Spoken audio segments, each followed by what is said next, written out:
ओम शांति। 19 अप्रैल।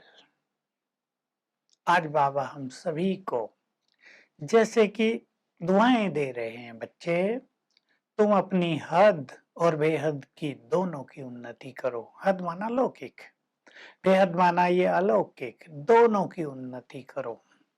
तुम्हारे काम धंधे हैं, नौकरी है, प्रोग्रेस करो, प्रमोशन लो, लेकिन अलौकिक उन्नति जरूर करो। और ये होती है पढ़ाई से। स्वयं भगवान हमें पढ़ाने आ गया है।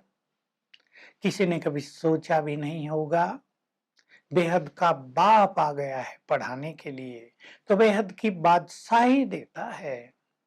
बाबा बार बार प्रेरणा दे रहे हैं, तो अपने से पूछो हमें क्या पद मिलेगा। नशा चढ़ा रहे हैं, तुम राज ऋषि हो, तुम विश्व के मालिक थे, वहां था सुख शांति थी, एक ही धर्म था, कोई लड़ाई झगड़ा नहीं था। अब अनेक धर्म हो गए हैं, सभी धर्मों के विनाश की भी तैयारी कर ली है लोगों ने, अब सबको वापस जाना है। रोज याद दिलाते हैं।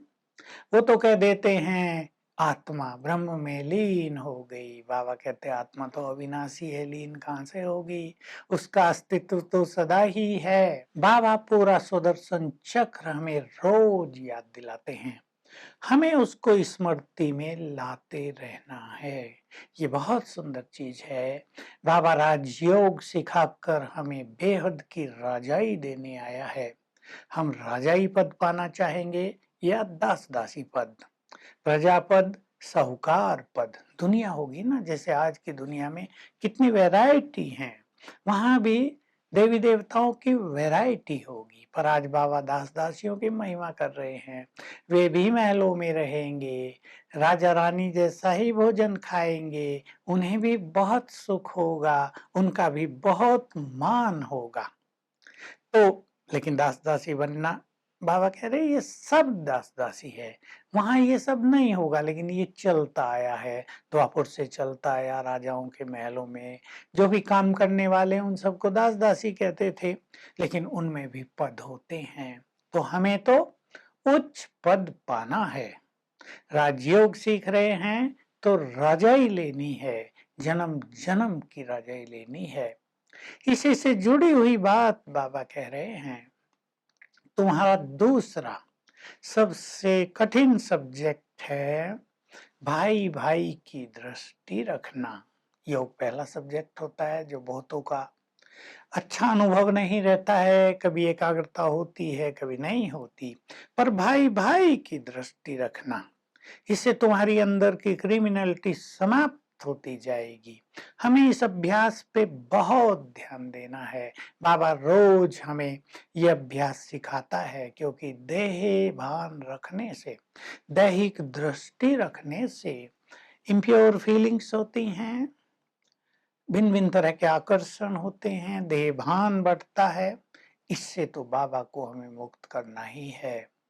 बाबा कहा भी करते, आज भी कह रहे, मैं तो तुम्हें ले जाने आया हूँ और मैंने तुम्हारे ले जाने का प्रबंध कर दिया है, प्रबंध ही कर दिया है, लेकिन ले जाएगा हमें पावन बनाकर। तो हम भाई भाई की दृष्टि का बहुत अभ्यास करें।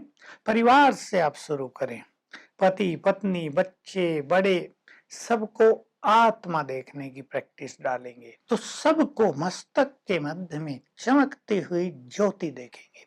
और ये फीलिंग बढ़ाते चले कि ये मेरे बच्चे हैं, मेरे सास ससुर हैं, मेरी पति मेरा पत्नी, ये सब आत्माएं हैं। ये स्मृति बढ़ाने से आप देखेंगे कितने फायदे होंगे। अगर आप अपने घर की वाइब्रेशंस बिल्कुल स्पिरिचुअल बनाना चाहते हैं तो ये प्रैक्टिस करें। यदि आप तेरे मेरे से मुक्त होना चाहते हैं तो ये प्रैक्टिस करें। यदि आप चाहते हैं आपका मन पूरी तरह से एकाग्र रहे तो भाई भाई की दृष्टि की प्रैक्टिस करें। बहुत फायदे आपको होंगे, सबका प्यार आपको मिलेगा, आपके जीवन में आपके चेहरे पर एक अलौकिक आकर्षण आने लगेगा। एकाग्रता बढ़ेगी तो योग बढ़ेगा और विक्रम विनाश होंगे, प्योरिटी बढ़ेगी। एक ही अभ्यास से अनेक लाभ हैं। इसलिए बाबा आज इसको डिफिकल्ट सब्जेक्ट कह रहे हैं। डिफिकल्ट है नहीं, बहुत सरल है, पर क्योंकि लंबे काल से देह को देखने की आदत है, देह के संबंधों में रहने की आदत है, तो ये कठिन हो जाता है। तो बाबा हमें ये सावधानी देते हैं कि तुम देह को देखोगे तो नाम रूप में फंसते जाओगे, आकर्षण होता जाएगा, और इससे बड़ा नुकसान यही होता है कि बुद्धि विचलित हो जाती है, फिर योग नहीं लगता है, देहधारियों से प्यार बढ़ने लगता है, तो परमात्म प्यार दूर की बात रह जाती है। तो आज की मुरली का मुख्य सार यही है, हम पढ़ाई पर बहुत ध्यान दें, माया हमारी पढ़ाई को छुड़ा न दे, बुरे संग में आकर हम पढ़ाई को छोड़ न दें। बाबा आज भी कह रहे हैं और सदा की बात है, 10-15 साल पढ़कर भी छोड़ गए, खून से लिखकर प्रतिज्ञा करके भी छोड़ गए, जिनको बाबा ने नाम दिए थे वो भी सब छोड़ गए। शुरू में यज्ञ में बहुत छोटे बच्चे भी आ गए, अब जब बड़े हुए तो उनकी वासनाएं जगी, वो भी बाबा को छोड़ गए। तो पढ़ाई पर अगर पूरा ध्यान होगा, पढ़ाई की एक एक बात को यदि हम फॉलो करते रहेंगे, तो पढ़ाई छूटेगी नहीं। पढ़ाई उनकी छूटती है जिनकी प्योरिटी छूटती है, पढ़ाई उनकी छूटती है जहाँ आपस में मनमुटाव रहता है, निमित्तात्मा से मनमुटाव होने से पढ़ाई उनकी छूटती है जिनको अच्छे अनुभव नहीं होते। लेकिन अगर रोज मुरली के समय हमें 1 घंटा दे दें योग में, मुरली में, उसको यदि हम एंजॉय करेंगे, तो पढ़ाई हमारे लिए सबसे बड़ा सुख, सबसे बड़ा आनंद हो जाएगा और सब कुछ अच्छा हो जाएगा। तो हमें पढ़ाई पे ध्यान देना है, पढ़ाई से ही उच्च पद मिलता है, और बाबा जो हमें वरदान देते हैं उसको फलीभूत करना है। केवल ये कहने से काम नहीं चलेगा कि बहुत अच्छी बात वरदान में कही गई।